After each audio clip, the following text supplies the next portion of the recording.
മലയാള സിനിമയിൽ ഒട്ടനവധി താരങ്ങളുണ്ടെങ്കിലും സൂപ്പർ സ്റ്റാറുകളുണ്ടെങ്കിലും മലയാളികൾക്ക് കണ്ടും സ്നേഹിച്ചും മതി വരാത്ത താരം മോഹൻലാലാണ്.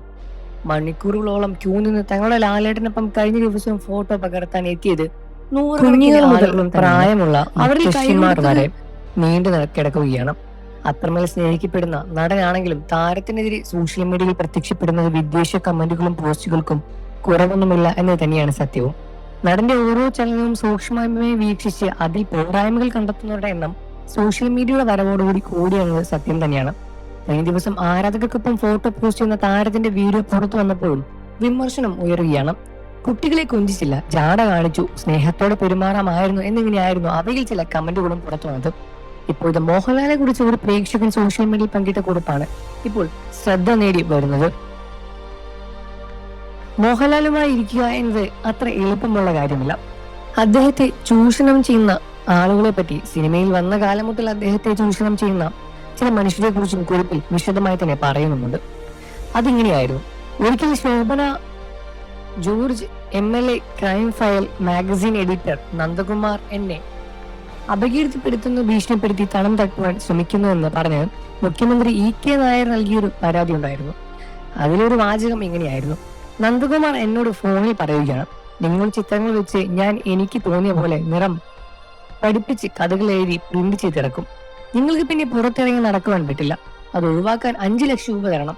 പിന്നെ നിങ്ങളൊരു കാര്യം മനസ്സിലാക്കണം, നിങ്ങളെക്കാൾ ഒട്ടും താഴെയല്ല സുകുമാർ അഴീക്കോട് മോഹൻലാൽ ഒന്നും. നിങ്ങൾ അനുഭവം കൊണ്ടേ പഠിക്കുമെന്ന് വാശി പിടിക്കരുത് എന്നായിരുന്നു ആ വാചകം. ആ പരാതിയിലെ മോഹൻലാൽ എന്ന പേര് കണ്ടപ്പോഴാണ് വർഷങ്ങൾക്ക് മുൻപ് കൗമാരപ്പാരനായ തന്റെ കയ്യിലേക്ക് കൈമാറിയ ഒരു ക്രൈം ഫയൽ വാരികയുടെ മുഖചിത്രവും ക്യാപ്ഷനും ഓർമ്മ വന്നത്. അതിലെ മുഖചിത്രം മലയാളം കണ്ട ഏറ്റവും ഐശ്വര്യമുള്ള ആ നായകന്റേതായിരുന്നു. ഹെഡിങ് മോഹൻലാലിന് എയ്ഡ്സ്, നടിമാർ പരിഭ്രാന്തികൾ എന്നായിരുന്നു അതിന്റെ ഹെഡിങ്ങും. ലാലിനെ ഭീഷണിപ്പെടുത്തി പണം തട്ടുവാനുള്ള ശ്രമം പൊളിഞ്ഞപ്പോൾ പക തീർക്കുവാനുള്ള നന്ദകുമാറിന്റെ ശ്രമം അത്രയ്ക്കും തരം താഴ്ന്നതായിരുന്നു എന്നാണ് അതിലൂടെ വ്യക്തമായി കാണിക്കുന്നത്. ഇതിനെക്കുറിച്ച് പിന്നീടൊരിക്കൽ വളരെ ആലങ്കാരികമായി നന്ദകുമാർ ഓർത്തെടുത്ത് പറയുന്നുണ്ട്. ലാലിന്റെ മുഖചിത്രവും ഇങ്ങനെ ഒരു ക്യാപ്ഷനും വെച്ച് വാരിക പ്രിന്റ് ചെയ്ത് ഇറക്കിയത് ഓർമ്മയുള്ളൂ. കോപ്പി വിട്ടു പോകുന്ന പോക്ക് കണ്ട് ഞാൻ ഞെട്ടിപ്പോയി. ഉപ്പറിനെ വരെ പ്രിന്റ് ചെയ്ത് കോപ്പികൾ കൊണ്ടുപോയി ഇറക്കിയിട്ടുണ്ട്. എനിക്ക് ഒരുപാട് ലാഭം കിട്ടിയ ലക്കമായിരുന്നു അത് എന്നൊക്കെയാണ് അയാൾ ഓർത്തെടുത്ത് പറയുന്നത്. ഒരു മനുഷ്യന്റെ അഭിമാനം വിറ്റ് വേറൊരുത്തൻ കഞ്ഞി കുടിക്കുന്ന കാഴ്ച മികച്ച നടനുള്ള ദേശീയ അവാർഡ് പരിഗണന വേളയിൽ കാരണമില്ലാതെ തള്ളിക്കളയുന്നത് കൊണ്ടോ?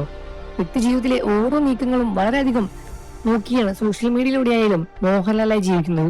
അതുകൊണ്ട് തന്നെയാണ് പറയുന്നത് being Mohanlal is not easy എന്നത്. മോഹൻലാലിന്റെ നില അന്ന് അതീവ ഗുരുതരമാണ് എന്ന തരത്തിലെല്ലാം തന്നെ ഒരുപാട് ലക്കങ്ങളെല്ലാം തന്നെ പുറത്തു വന്നിട്ടുണ്ടായിരുന്നു. അതിനെപ്പറ്റി എല്ലാം തന്നെ ഇതുപോലെ കമന്റുകളിൽ ആളുകൾ സംസാരിക്കുന്നുണ്ട്. നിങ്ങൾക്ക് മോഹൻലാലിനെ ഇഷ്ടമാണെന്ന കാര്യം വീഡിയോയ്ക്ക് താഴെ കമന്റ് ചെയ്ത് പറയുക. വാർത്തകളും വിശേഷവും എത്രയും പെട്ടെന്ന് അറിയാൻ നമ്മുടെ വീഡിയോ ഒന്ന് ലൈക്ക് ചെയ്ത് ചാനൽ ഒന്ന് സബ്സ്ക്രൈബ് ചെയ്ത് സപ്പോർട്ട് ചെയ്യുക ഫ്രണ്ട്സ്. സബ്സ്ക്രൈബിന്റെ അടുത്തുള്ള ബെൽ ബട്ടൺ കൂടി എനേബിൾ ചെയ്താൽ ഞാൻ അപ്ലോഡ് ചെയ്യുന്ന വീഡിയോസ് നിങ്ങൾക്ക് നോട്ടിഫിക്കേഷൻസ് ആയി കിട്ടും.